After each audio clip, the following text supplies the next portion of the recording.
بسم اللہ الرحمن الرحیم۔ کہ کسی کو گناہوں پر آمادہ کرنے کے لیے شیطان کے پاس تین ہی راستے ہیں، وہ تین ہی طریقے استعمال کرتا ہے، چوتھا طریقہ نہیں ہے۔ یا تو شیطان براہ راست آپ پر حملہ کرے گا، یا نفس کے ذریعے آپ پر حملہ کرے گا، یا آپ کی بری صحبت کے ذریعے آپ پر حملہ کرے گا۔ دیکھیے، آپ اپنے دوستوں کے ساتھ بازار میں جا رہے ہیں اور اچانک سڑک کے اس پار آپ کی نظر ایک عورت پر پڑتی ہے۔ آپ اللہ جل وعلا کے خوف سے اپنی نظریں جھکا لیتے ہیں۔ اب شیطان آپ کو بہکانے کے لیے ان تین طریقوں میں سے ایک طریقہ اختیار کرے گا۔ یا تو آپ پر وہ خود براہ راست حملہ کرے گا، آپ سے بار بار کہے گا کہ کوئی بات نہیں، ایک مرتبہ پھر دیکھ لے، تجھے اس کے حسن کا اندازہ ہی نہیں ہے، ایک مرتبہ دیکھ لے، دیکھ وہ تیری طرف دیکھ بھی رہی ہے۔ اب اگر آپ کا ایمان مضبوط ہے تو آپ اعوذ باللہ پڑھ کر اور لا حول ولا قوت الا باللہ العلی العظیم پڑھ کر ان برے خیالات کو دور کر دیں گے۔ اور شیطان ان خیالات کے ذریعے ہی آپ پر حملہ کیا کرتا ہے۔ جسمانی طور پر اپنے ہاتھوں سے وہ آپ کا چہرہ اس لڑکی کی طرف پھیر کر آپ کو مجبور نہیں کر سکتا۔ اور شیطان کا دوسرا طریقہ کیا ہے؟ شیطان آپ کے نفس کے ذریعے آپ کو بہکانے کی کوشش کرے گا۔ لیکن اگر آپ نے اپنے نفس کو پہلے سے ہی قابو میں رکھا ہوا ہے تو اب شیطان کے پاس ایک ہی راستہ بچتا ہے، اب وہ آپ کی بری صحبت کو استعمال کرے گا۔ آپ کے کسی روحانی طور پر کمزور دوست کو تلاش کرے گا، اسے کہے گا کہ وہ آپ کو اس گناہ کی طرف راغب کرے۔ اب اگر آپ گنہگاروں کی صحبت میں رہتے ہیں تو آپ کتنے بھی مضبوط ہوں، آپ نے شیطان کے حملے کے دو راستوں کو بند کر دیا، لیکن یہ تیسرا راستہ کھلا ہے۔ آپ کے دوستوں کے ذریعے شیطان آپ تک بار بار پیغام پہنچاتا رہے گا، ارے ایک مرتبہ تو دیکھ لے، دیکھ وہ تیری طرف دیکھ رہی ہے، دیکھ اسی طرف آ رہی ہے۔ اور یہ کوئی بھی گناہ ہو سکتا ہے۔ ایسے دوست کہتے ہیں آج نماز قضا ہو گئی تو کیا فرق پڑتا ہے بھائی، دیکھ انتہائی لذیذ کھانا پکا ہے، روزہ توڑ دے، بعد میں کفارہ دے دینا، قضا کر لینا، کسی کو کیا پتا چلے گا کون دیکھ رہا ہے۔ اچھا آج سگریٹ پی لے، ڈرگز لے لے، کسی کو دھوکہ دے دے، جھوٹ بول لے، غیبت کر لے۔ والدین کی ہر بات ماننا ضروری نہیں ہوتا، اب تو بڑا ہو گیا ہے، بچہ نہیں ہے۔ مجھے بھی اپنے والدین سے بہت محبت ہے لیکن میں ان کی ہر بات تھوڑی نہ مانتا ہوں۔ اچھا آج چلتے ہیں، آج مووی دیکھ لیتے ہیں۔ اچھا تو مجھے مل نہیں سکتا تو کوئی بات نہیں، میں تجھے لنک بھیج دیتا ہوں لیکن مووی دیکھنا ضرور۔ تو بری صحبت کے ذریعے آپ گناہوں میں مبتلا ہو جائیں گے۔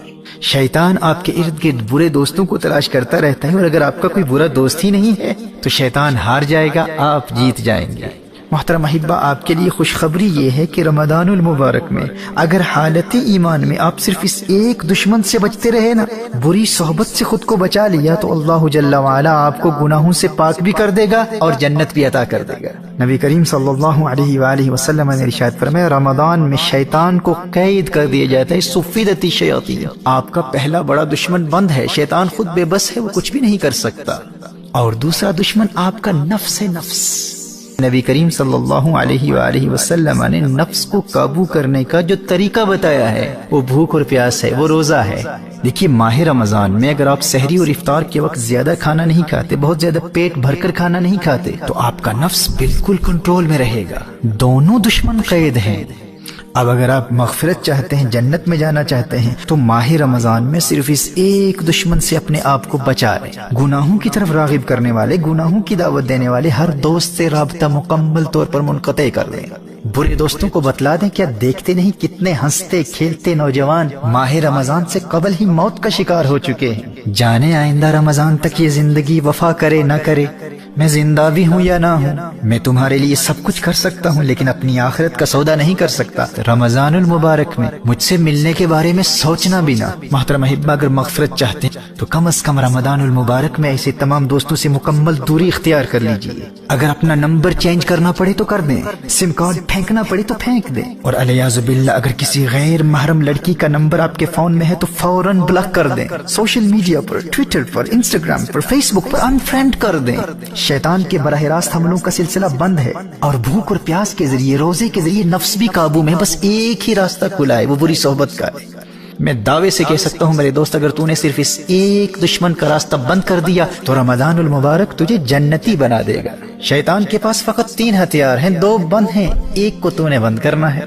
اور یاد رکھنا، دور حاضر میں بری صحبت صرف انسان ہی نہیں ہے، T V, internet, smart phones اور سوشل میڈیا کا غلط استعمال، یہ تمام بیڈ کمپنی ہے۔ اور اگر مجبوری میں اسکول کے کام کے لیے، ہوم ورک کے لیے، کالج اور یونیورسٹی کے اسائنمنٹس کے لیے، یا بزنس کے کسی کام کے لیے انٹرنیٹ کا استعمال کرنا ضروری ہے تو اپنے پی سی کو، اپنے کمپیوٹر کو یا لیپ ٹاپ کو اپنے لیونگ روم میں استعمال کرنے کے لیے خود کو پابند کر لے کہ اگر تو فون پر بھی انٹرنیٹ کا استعمال کرے گا تو اس کمرے میں کرے گا جہاں تیرے والدین موجود ہیں، تیرے بھائی بہن موجود ہیں، تاکہ ان کی موجودگی تجھے انٹرنیٹ پر مختلف قسم کی برائی پر مشتمل شرمناک مٹیریل یا بری سائٹس پر جانے سے بچائے رکھے۔ اور اگر جہنم کی آگ سے بچنے اور جنت کے حصول کے لیے تو یہ ایک کام بھی نہیں کر سکتا، خود کو بری صحبت سے نہیں بچا سکتا، اور اس خوش فہمی میں ہے کہ مفت ہی میں جنت مل جائے گی، تو اللہ کی رحمت کا مذاق اڑا کر اپنا ایمان برباد کرنے والے اللہ کا کلام سن لے۔